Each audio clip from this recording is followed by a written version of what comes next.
Sebelum lanjut nonton video ini, jika kalian suka dengan channel, support kami dengan cara subscribe dan klik tanda loncengnya. Silakan gunakan headset Anda untuk mendapatkan kualitas. Pemberontakan Darul Islam atau Tentara Islam Indonesia, yang dikenal dengan DITII, adalah pemberontakan yang hendak mendirikan negara dengan dasar syariat Islam di Indonesia, yang disebut dengan Negara Islam Indonesia atau NII. Pemberontakan ini kemudian diikuti oleh pemberontakan serupa di Aceh, Kalimantan Selatan, Sulawesi Selatan, dan Jawa Tengah. Pemberontakan dikalahkan dengan kombinasi diplomasi di Aceh dan dipadamkan oleh TNI. Pada dasarnya pemberontakan ini memiliki alasan. Pemberontakan ini memiliki alasan-alasan yang berbeda untuk tiap daerahnya. Ide mendirikan negara Islam berasal dari Kartosoewirjo yang menyatakan perang melawan Belanda pada agresi militer pertama pada tahun 1947. Dia mendirikan basis-basis pertahanan di Jawa Barat yang mayoritas beragama Islam. Dalam materi video berikut ini, akan kita bahas beberapa pemberontakan Darul Islam di seluruh Indonesia.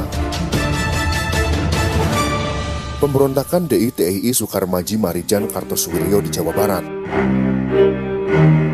Sukarmaji Marijan Kartosoewirjo lahir di Cepu, Blora, Jawa Tengah pada tanggal 7 Januari tahun 1905. Kartosoewirjo memilih pulang ke kampung mertuanya di Malangbong. Salah satu kecamatan di Garut itu pun jadi basis penting Kartosoewirjo. Pada tahun 1940, ia mendirikan Institut Sufah di Malangbong. Menurut Cornelis van Dijk dalam Darul Islam, suatu pemberontakan tahun 1995. Institut Sufah mulanya dimaksudkan untuk memberikan pendidikan umum dan agama. Akhirnya ia berubah menjadi suatu lembaga yang memberikan latihan kemiliteran selama pendudukan Jepang. Pemerintah pendudukan Jepang juga memberikan latihan kemiliteran secara resmi pada pemuda Islam. Dari situ kemudian terbentuklah milisi bernama Hizbullah. Menurut Van Dijk, Komandan Sabilillah Tasikmalaya yang bernama Oni bertemu dengan Kartosoewirjo.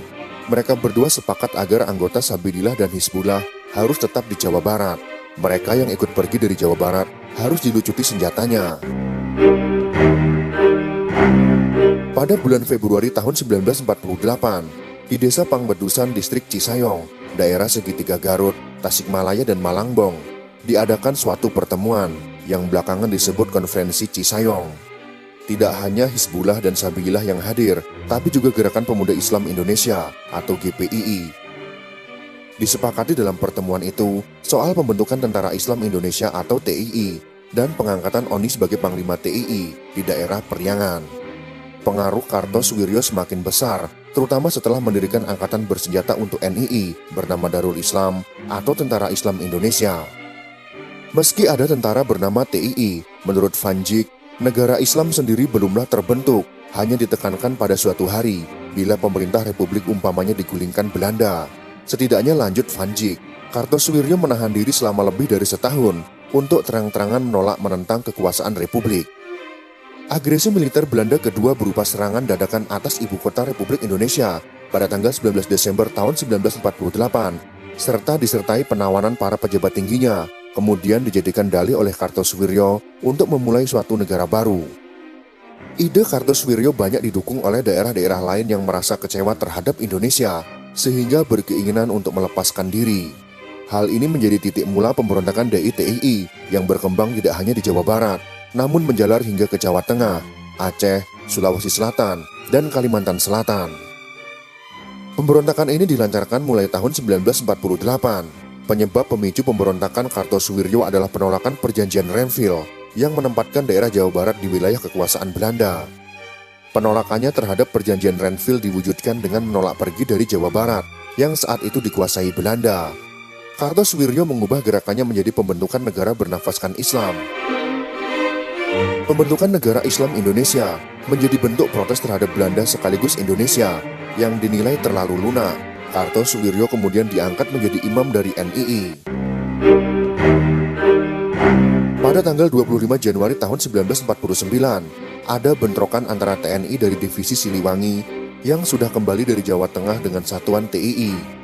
Gambaran atas kondisi ini tergambar dalam film Mereka Kembali yang dirilis pada tahun 1972. Dalam film itu digambarkan ada 3 tokoh yang saling berseteru di Jawa Barat, yaitu Belanda, Republik Indonesia, dan pengikut Kartosoewirjo. Kartosoewirjo bersama pengikutnya harus bergerilya belasan tahun menjaga keutuhan NII, yang dalam buku sejarah Indonesia dianggap DITII saja. Dia tidak kalah keras dengan pamannya, pembela rakyat yang dicap komunis dan pernah dibuang ke Bovendigul oleh pemerintah kolonial. Kartosoewirjo bahkan memerintahkan percobaan pembunuhan atas Presiden Soekarno pada tanggal 30 November tahun 1957 di peristiwa Cikini. Pemberontakan ini baru berakhir setelah Kartosoewirjo tertangkap pada tanggal 4 Juni tahun 1962 di Gunung Rakuta di Jawa Barat.